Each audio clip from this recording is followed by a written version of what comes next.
Yeah, so I think it's a good idea to lay out a lot of this stuff before the lesson plan. Might be better to make it more simple. I think I laid out like five ideas right there, and it just kind of walked past my students' head and myself as well. But just I do think it's important to lay out the general plan um, there for what we're gonna go do. And obviously, first we're starting with posture. So let's see how this goes.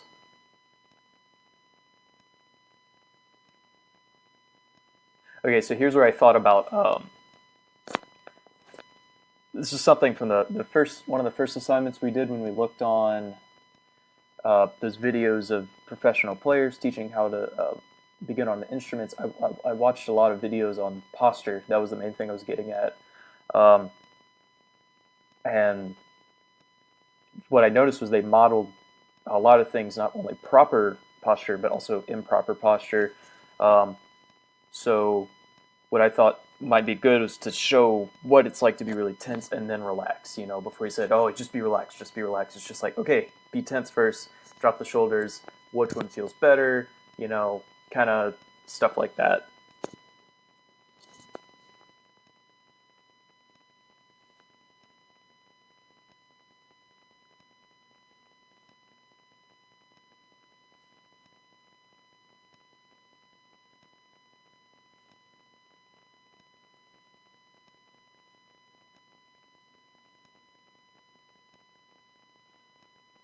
So, something I really didn't like about a lot of this video, um, I talked so much. I talked absolutely so much. Um, I don't really know how to avoid that when you're introducing a lot of these concepts.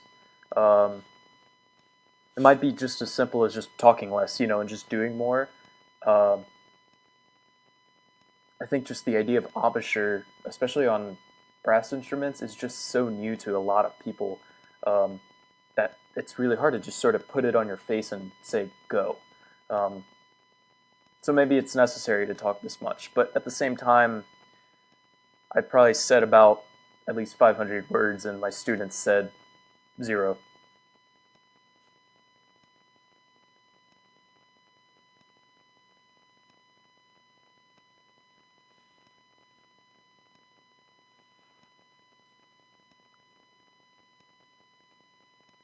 This is where I tried to start little call and response, try to model.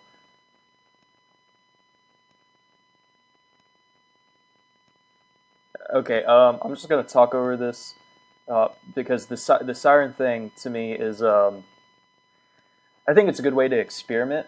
How the mouthpiece goes, or like how the note goes down and then how it goes up. Um, I think it's a good opportunity for students to figure out something on their own with how the mouthpiece works. Um, I find that maybe the danger in that is that um, they might do some things that uh, in the future can hurt their playing. So they might figure out, oh, if I get really tight, it goes higher. You're gonna firm up a little bit more, maybe, but if you're going up two notes, it shouldn't be much of a difference. Um, so I guess a question I have for myself here is, how do you teach, the siren concept without, while avoiding these improper uses of embouchure and air, or do maybe you just let the student kind of go. You let them just figure it out on their own, and you refine it later. Um, a little bit of like student just experimentation on the mouthpiece.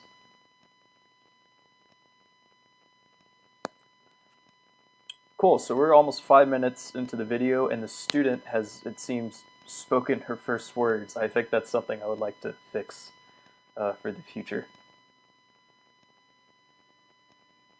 Beautiful trumpet playing.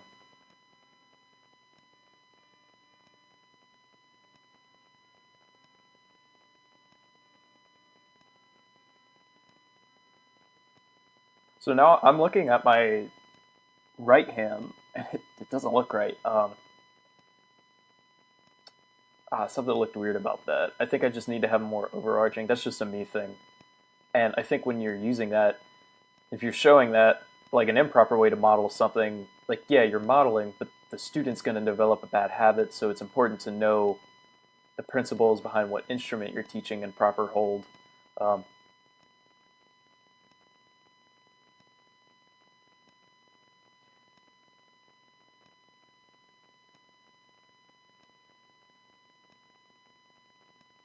I worded that poorly too. Oh,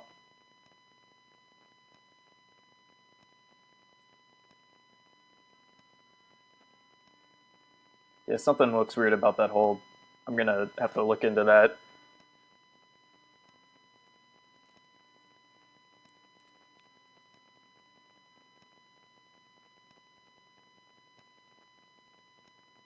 So what I was asking was how many different notes are in the song, and I worded it really oddly to where it took her a bit to understand what I was saying. Um, Totally not on the student, totally on me. I just need to figure out different ways of asking these things or just simplifying it. I think a big issue I have is, like I do talk a lot when I'm teaching. And I tried really hard not to, but it ends up being just an insane amount of words coming out of my mouth, and then the words get unnecessary, and then all of a sudden, I'm adding this vocabulary that just doesn't need to be there. I could just show it. I could just show it how to. It's like conducting. When you're conducting a group, you don't. It's not a great idea to say, okay, that was great. Let me talk for 5 minutes about what everyone exactly is going to do on every single part. It's much more efficient to say, watch me. Or maybe like clarinets, you know, this is a part on that measure. Look at me. I'm going to show you something and just do it.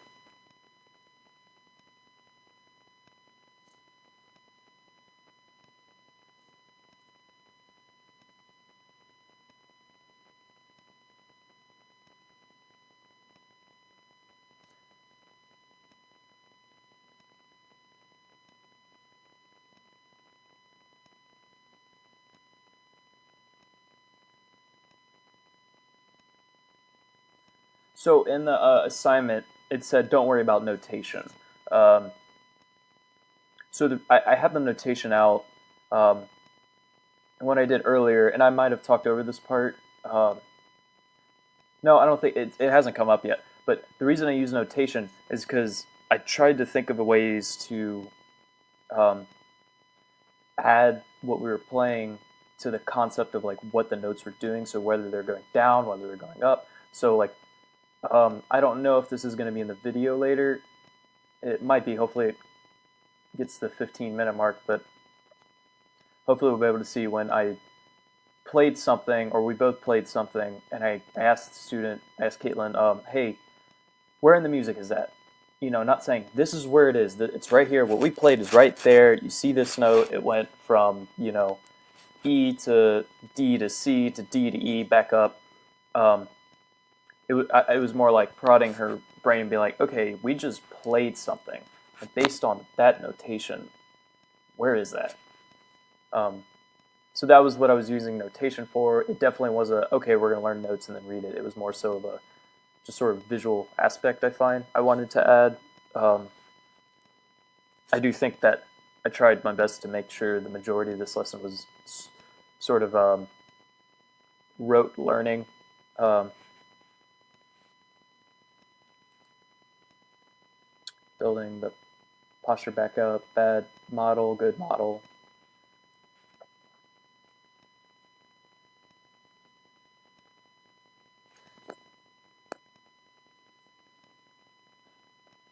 Yeah, I talked to a fifth grade teacher actually this past week, who I work for, and I asked him about how often do you have to remind your students about posture, and he said, oh, beautiful tone.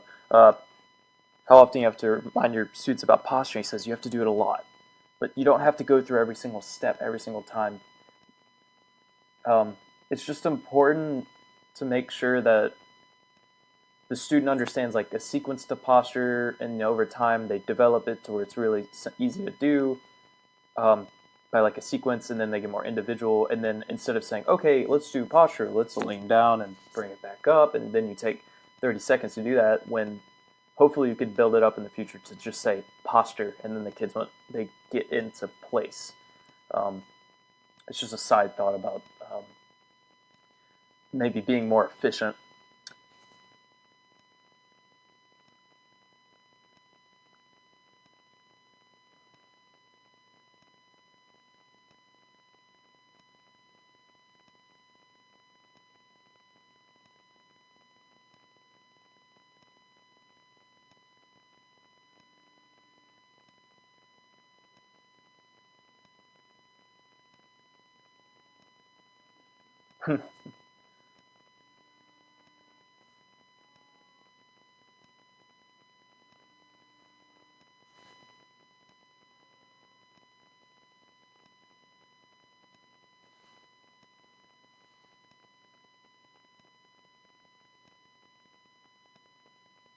So this is when a lot of the reactive teaching came in.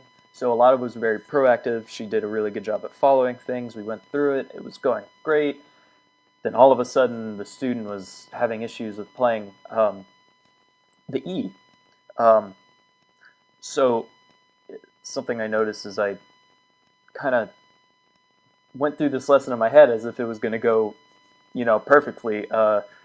Not thinking about the point that when you're a teacher, how often does something go perfect? Almost never when you're teaching, which is the point of teaching, definitely. So this is a point where she's struggling with the higher notes, right? So we're not going to get to this point in the video, but I want to talk about it really briefly. She had trouble with like the E, and then the D a little bit, and the C was pretty good. And I guess the idea of the embouchure wasn't getting to her. She didn't understand like the buzzing and airflow. And going back to like how I taught a lot of that stuff, I very much just kind of went, "This is how you do embouchure, move on. This is how you do air, move on." We didn't. Maybe we could have spent more time on that. I'm not sure. I know a big part of this project was spending majority of the time on the song. The quote-unquote fun part that I was talking over almost the entire time.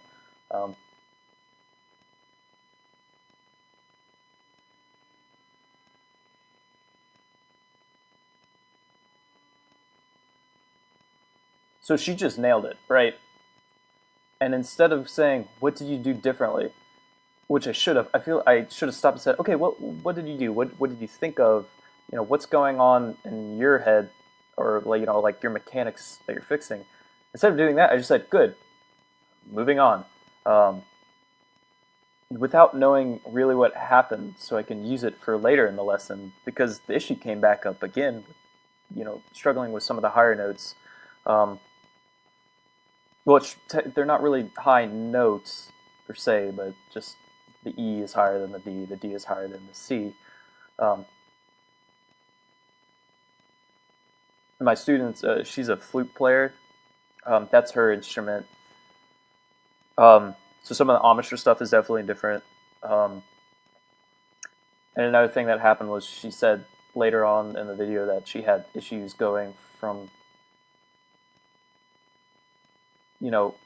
lower notes up. So because she was shooting her airstream upwards to go higher, which is what you do on a flute, but on brass instruments, your airstream typically goes down when you're going higher. That's something that didn't really hit me until after the lesson.